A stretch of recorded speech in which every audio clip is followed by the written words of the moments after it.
जब वो भोजन तुम कर रहे हो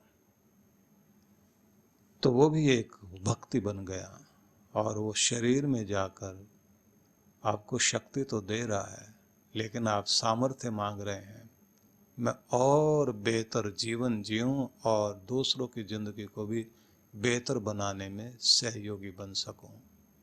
भाव यहाँ भी ईश्वरीय कार्य को, ईश्वर के कार्यों को करने का भाव जब मन में होता है तो प्रत्येक कार्य योग बनता है।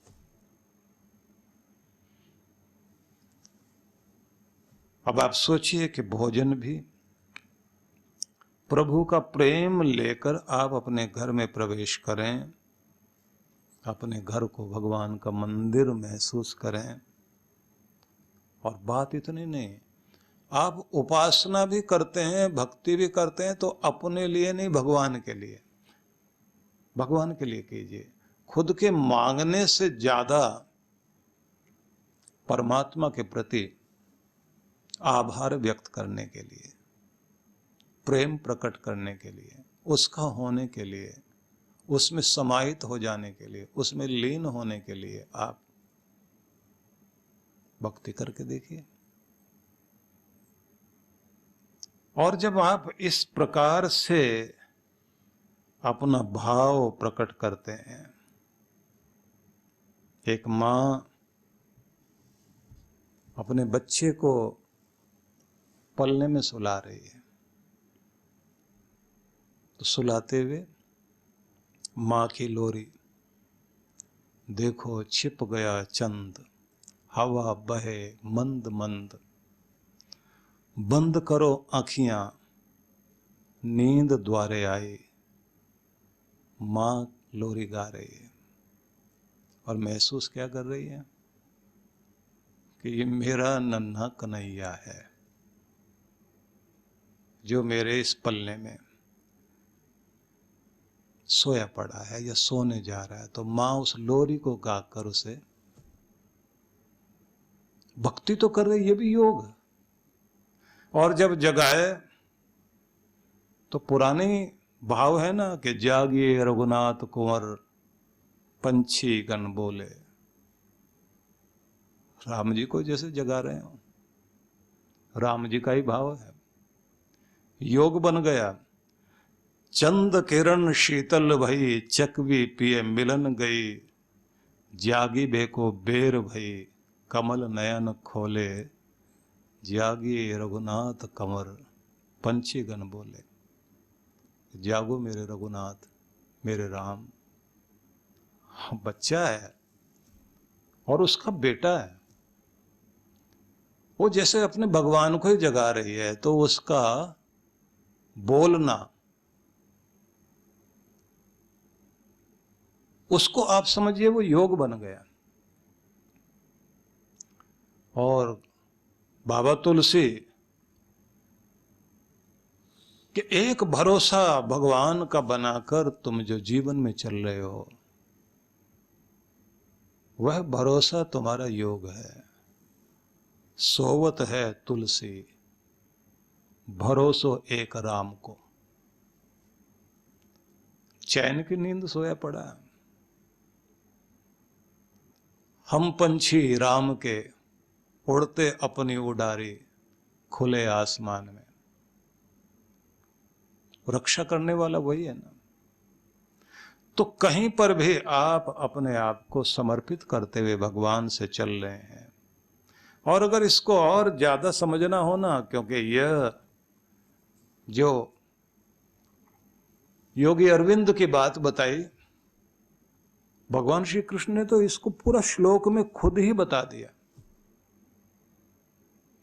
श्लोक में अगर आप देखें तो जब हम अहम से मुक्त हो जाएं, अहम का समर्पण भगवान को कर दे, मैं नहीं, मेरा नहीं, सब मैं भी तेरा और मेरा सब कुछ भी तेरा, मैं तुझ में अपने आप को संलग्न करता हूं। तो यहाँ आप एक श्लोक देखेंगे जो आगे चल करके आपको सुनाया जाएगा किसी एक और अवसर पर, जब भगवान ये कहते हैं कि योगी कौन, आध्यात्मिक कौन, तो वो कहते हैं मत कर्म कृत। मेरे लिए कर्म करता हो, वो आध्यात्मिक है, वो योगी है, जिसका कर्म अपने लिए नहीं है, भगवान के लिए है। और फिर कहते हैं मय्येव निवसिष्यसि, सतत जो मुझ में ही निवास किए हुए है,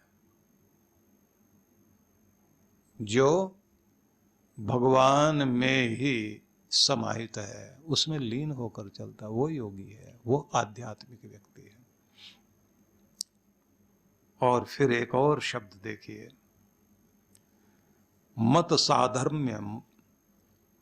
साधर्म्यम उपागता, जो मेरे साथ एक रूप हो गया है, मैं और मेरा भगवान, मैं उसी में लीन होकर चल रहा हूं, का ये सब योग साधना है, योग को साध लेना है। और मैं ये निवेदन करना चाहता हूं सभी से कि हम सब लोग ये कहा करते हैं कि हम बड़े आध्यात्मिक हैं, बड़े भगवान को मानने वाले हैं, और जगह जगह तो अपनी अकड़ को लेके चलते हैं। तो जहां हमारी अकड़ है तो वहीं तो पकड़ खत्म हो जाती है, भगवान से हम दूर हो जाते हैं। लोगों को देखा होगा ना, जो ये बोलते हैं मेरी चलेगी, मेरी बात मानी जाएगी, और अगर मेरी नहीं चलेगी तो किसी और की भी नहीं चलेगी, चलने ही नहीं दूंगा। इस अड़ियलपन को ही कहा जाता है कि यह स्वयं से खो जाना, अपने स्वयं से दूर हो जाना, अपने भगवान से दूर हो जाना। और जहां विनम्रता आ जाए वहां आप अपने प्रभु के साथ जुड़ जाते हैं। तो उन महात्मा ने कहा कि मैंने एक व्यक्ति को इस रूप में भी देखा कि जो योगी है लेकिन दुकानदारी कर रहा है, और उस पुजारी को भी देखा जो मंदिर में बैठा लेकिन दुकानदारी कर रहा है। तो आप कहां हैं? मंदिर में होकर भी दुकानदार हो सकते हैं और दुकान में होकर भी आप योगी हो सकते हैं। श्री कृष्ण भगवान तो यही कहते हैं कि तुम्हें आध्यात्मिक हो जाना, आध्यात्म चेतसा, तुम्हारा चैतन्य, तुम्हारा आत्मा मुझ में स्थिर हो जाए।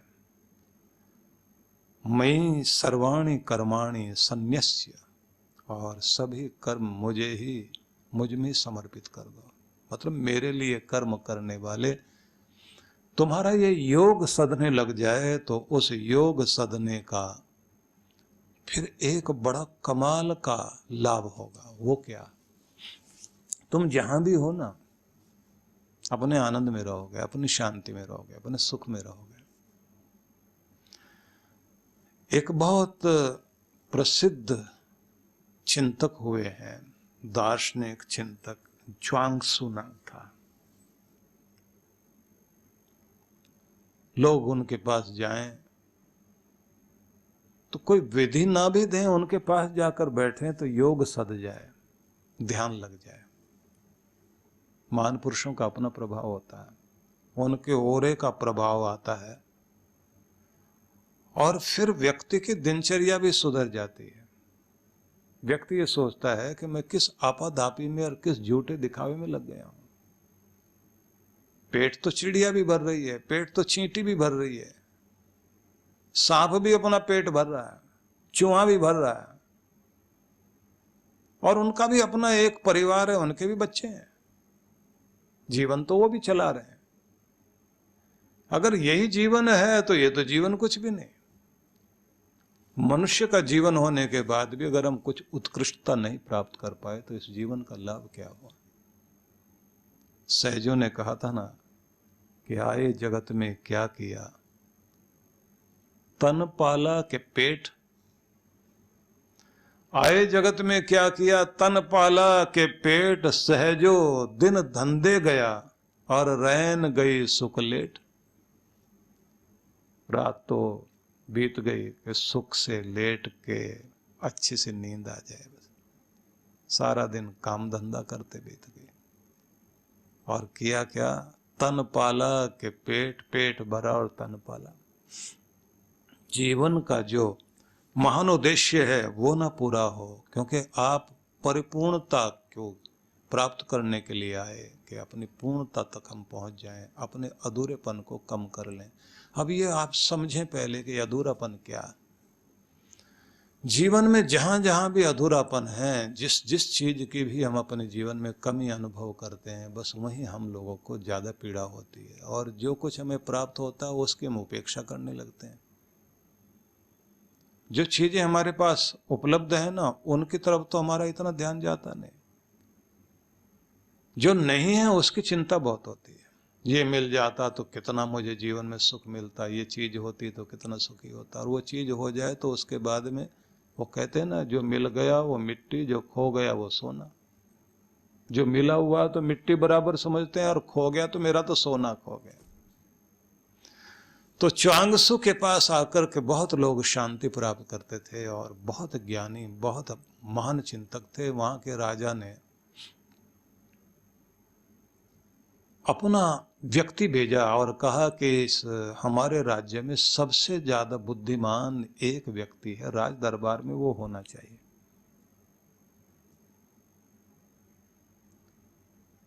तो उनको लेकर आओ। तो कितने सारे लोग आए बुलाने के लिए, वो गए नहीं। तो राजा खुद आया।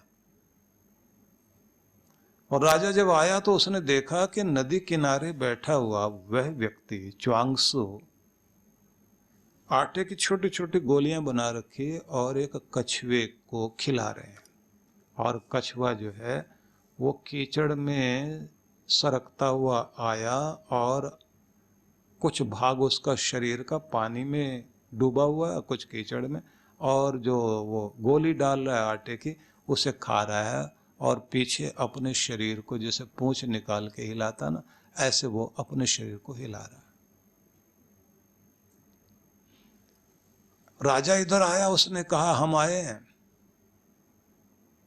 और हम चाहते हैं कि आप हमारे राज्य में इतने बड़े ज्ञानी ध्यानी हो, आपके कारण लोगों को शांति मिलती है, राज दरबार में आप रहें, आपको राजगुरु की उपाधि से हम सम्मानित करना चाहते हैं।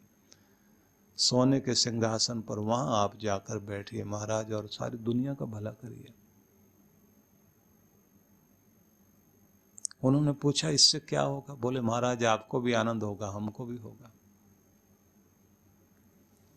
तो इन्होंने कहा कि आपका जहां सिंहासन है उसके सामने आपने एक चौकी के ऊपर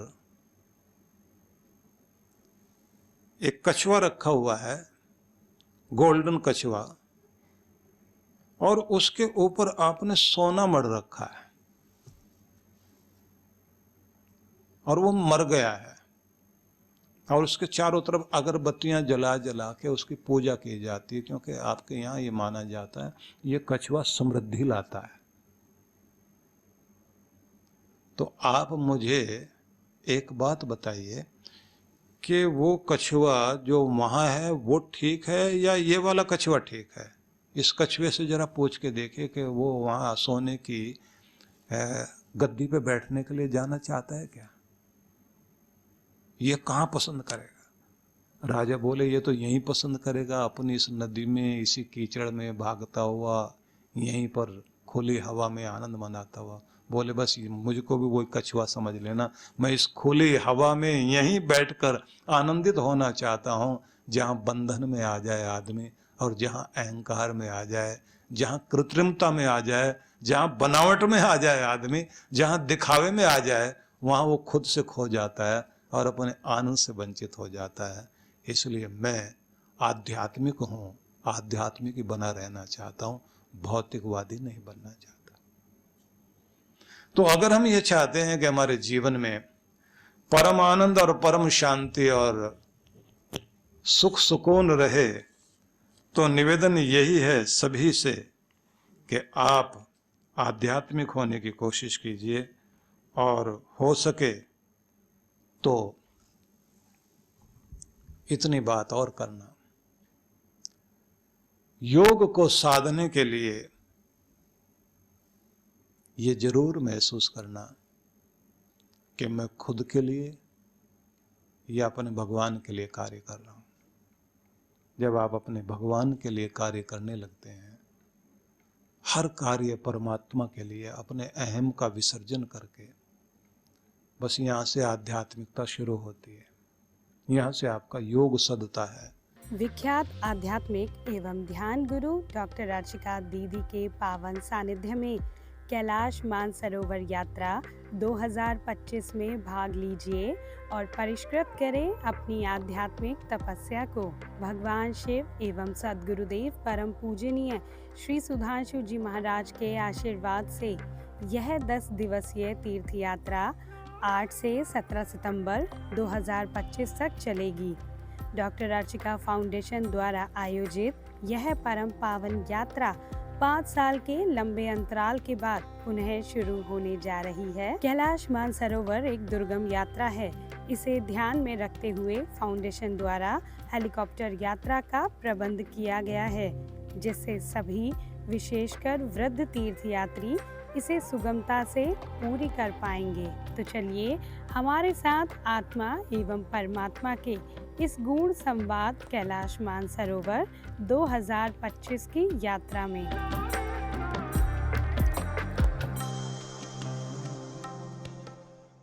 युवा शक्ति का अगर सही ढंग से प्रयोग किया जाए तो वो इतिहास रच सकती है। युवा स्वयं के निर्माण के साथ साथ अपने परिवार का, समाज का और राष्ट्र का निर्माण करे और साथ ही एक ऐसी नई सभ्यता लाए जिससे उज्जवल भविष्य के साथ समस्त मानवता के उत्थान के लिए भी कार्य किया जा सके। इसी क्रम में युवा शक्ति को और अधिक प्रभावी बनाने के लिए युवाओं में अपनी संस्कृति, संस्कार को जागृत करने की परिकल्पना को साकार करने के लिए परम पूज्य सुधांशु जी महाराज एवं डॉक्टर अर्चिका दीदी जी की पावन उपस्थिति में युवा जीवन अभ्युदय कार्यक्रम का आयोजन दिल्ली स्थित आनंद धाम में होने जा रहा है, जिसमें 3 अगस्त को बच्चों के द्वारा प्रतियोगिताएं,